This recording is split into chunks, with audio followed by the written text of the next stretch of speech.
And Professor, I know you would like to ask the first question. Well, Pastor Sunday, first I want to congratulate you on your 17th anniversary, which we witnessed, and it was spectacular.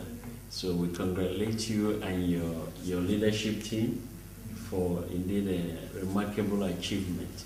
But behind every success are some secrets. Behind every success are some hidden stones. It has been said that the secret to walking on water is to know where the stones are, unless the Lord tells you to walk on water.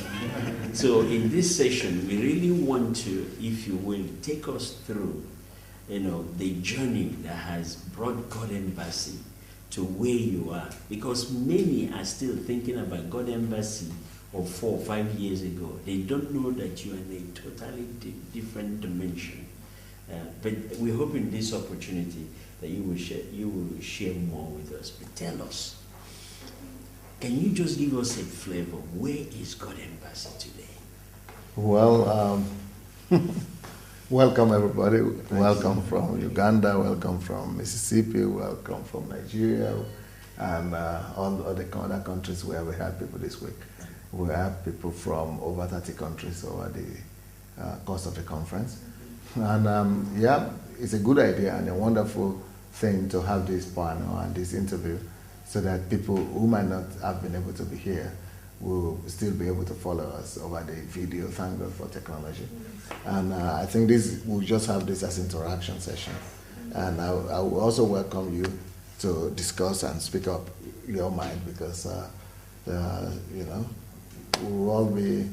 we've all been blessed, and it will be good for us to be a source and a channel of blessing to everybody else. So, where is the Embassy of God today? The Embassy of God is in the third phase of its existence. So, when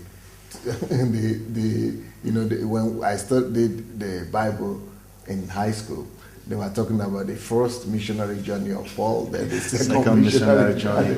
I think he never made it to the third one. But we are on the third phase of our journey as a church. The first stage of the journey was when the Lord brought me here 17 years ago. And I just believed God by faith with a lot of fear in between that it is possible to build a mega church in Europe. God had told me that he wanted to build a mega church in Europe, all over Europe, not just here. And I was complaining at that time saying, oh my, if it had been in the West, if I had been in London, if I had been in Germany, if I had been in France, it would have been easier. I would have been ready to go for it. But in Russia, you should know, this is Russia. But God has helped us to overcome that journey and to go through that. But when our church was about 8 years old, we had 15,000 people. So for a church that is 8 years old and having 15,000 people, we were doing well. We were the biggest church in town. We were the biggest church in the continent. I was 33 years old or something like that. And young, being so young, having the biggest church already in the continent at that time, things were going well.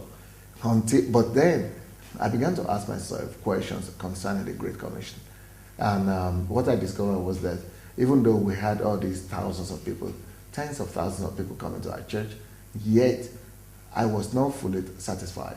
And I think that the dissatisfaction that I felt at that time was the same dissatisfaction that God himself felt. And the dissatisfaction was based on the fact that even though we were 15,000 people, we had a major church, I felt that the Holy Spirit was asking me the question, are you satisfied with just having a church? Are you satisfied? Are you fulfilled by just building a mega church, or there is something more? And I began to search the face of the Lord and seek the face of the Lord, and I discovered that God had more. And what I discovered at that point was from Matthew 28, verse 18 to 20, when it says that, go ye into all the world, go ye and make disciples of all nations. Yeah, go ye and make disciples of all nations. Then I began to meditate on that and pray. That was when I discovered that hey, even though we were 15,000 people, yet the country was not changed. I mean, the lives of people were changed. Lives of people, all these 15,000 were changed, and more than them were changed. But the country itself was not being changed. I discovered that you could change the lives of individuals and not affect, and not have even the slightest effect on the culture of the land. When I realized that the culture was not being affected, I realized that the value systems of the country itself was not even being scratched on the surface. It was not even being touched. I realized that just like the country existed, lived before me, it's continued to live its own life. So we were living in parallel worlds. And so we were living the church life, and the whole country was living their life.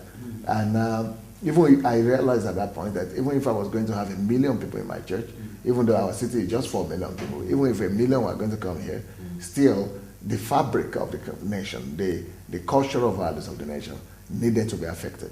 So that was when I began to think that, hey, my God, that means we have to leave the four walls of the church. That means we have to break forth somehow to where the culture itself is, where the people are. And that was when I began to understand the Matthew 28 thing, that these nations are not really talking about geographical nations, that nations are enclaved in nations, and there are nations in nations. There are nations of people of the same interest and people groups that live by their own life in a nation. So, for example, I began to examine our church, and I began to realize that even though we were 15,000, but we didn't have a bunch of politicians. So that was a whole branch of a whole nation on itself in the country that we were not reaching. Then I discovered that even though we had a lot of sportsmen, sports people in the country, champions, that was a whole sphere of nations that we were not even touching. And then we had other groups. So I began to say, hey, how come it's like that? That there are so many groups in the country that we could really point to. So I began to make a list of the people groups in the country that we could call nations. And I came up with about 200 and something. Yeah, about close to 300 nations and groups in the nation itself, even in the city where I was. And I said, my God, this is what Jesus really meant. We could have a church in this country and say, oh, we have a president, we have preached as a witness, but really not. Because those other people in those other groups, they don't even know we're here. They've not even heard about us. So that was when I realized that the way the normal classical church was built or was meant to operate was that we would just go and cast the net into the river, and then just wait for the unlucky fish to get inside and be caught by you. The way we were doing church was more resemblant to the parable that Jesus gave, that the farmer, who I now consider to be unwise, went and just threw away and scattered the seed anyhow, indiscriminately, without really doing his own work. So I discovered that was the model the church worldwide, the classical church worldwide was operating, was using. So we are just doing evangelism. Anybody who comes is the one we catch. And but those ones who never look at those posters, those ones who never read, who never walk and don't even see, don't even come across those posters, who have a different lifestyle, they never really get to the opportunity to even know where they are, talk less of coming. Or some of them that don't really pay attention to religion, we will never have them. So are we saying we are witness to that nation when indeed we are only touching the lower caste of the country, the housewomen, the workers, just people who walk in the street and see posters and could come to church, or the sick and the needy and all that. So we were not really doing a good job at touching the country, even though we were 15,000 people. So that was at the point when I began to realize that, wow, I was not really carrying out the Great Commission. Wow. The Great Commission was supposed to be about discipling all nations, not just those particular nations that accidentally come in. Because if you are going to wait on accidental membership, then you are never really going to get all. But when we are talking about all, it talks about system, it talks about structure, it talks about the ability to figure out who is all in the first place. And then it talks about targeting each particular one and not really leaving anyone out. But if you don't want to leave anyone out, you've got to know who they are, even if they are there in the first place or not. So that was the time when I realized that at 15 2000, I was a failure. A failure because I was not really touching the nation. I was not discipling the nation in whatsoever way. So that was when we began, that was when we moved to the next stage of our church, which was wonderful. See, that was when I discovered the 7 spheres of influence. It was from studying those nations that I discovered that, then I went back to my studies in sociology. I studied journalism, but in the process I also did sociology, I did anthropology, and I did philosophy. So because of all that, it brought a lot of understanding to me, and I began to realize that, my education in sociology and anthropology will help me here. So, very relevant. So that was when I realized that even the communists had taught us that if you want to change a nation, you only need to to touch the fabric, the 7 fabric of the society, or they call it the 7 spheres of society. So they began to tell us, they were telling us, I studied that, but I never related it to the Bible. That was the point. I began to say, hey, what about if I relate physics to the Bible? What about if I relate chemistry, mathematics to the Bible? It was from that point, that stage of my life started. So it was that led me to discover the gospel of the kingdom. Wow. Because he said, it is only this kind of the gospel, this gospel of the kingdom, that shall be preached as a witness to all nations. So the gospel that brings relevance to all people, all nations, and that attempts to disciple them and heal the land as well. So it was then that a lot of things changed in our church. We began to teach on the 7 spheres of influence, and we began to disciple and structure the church in such a way that because all those close to 300 spheres, we brought them into 7 groups. Categorize them into the 7 main spheres of life. And we began to work on them. So today now, it is hardly possible that there is any group of people in our nation that is not covered by the gospel. It's overwhelming. That was the stage and the difference between the first stage and the second stage. The first stage was basically the gospel of salvation, healing, miracles, getting people saved, bringing them to church, preaching great messages, getting people blessed, and hoping they get to heaven.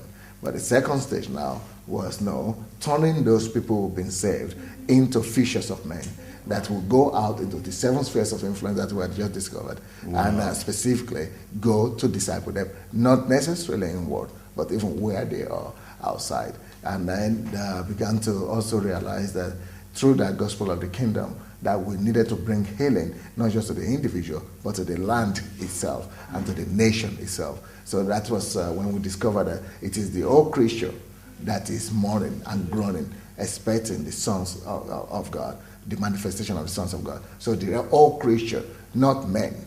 And when it talks about Mark as well, chapter 16, it said, go preach the gospel to all creature. So it is talking about both nature and man. It is talking about both the land and the citizen. And it's talking about both the culture and the nations in that land. So that was the second stage of development.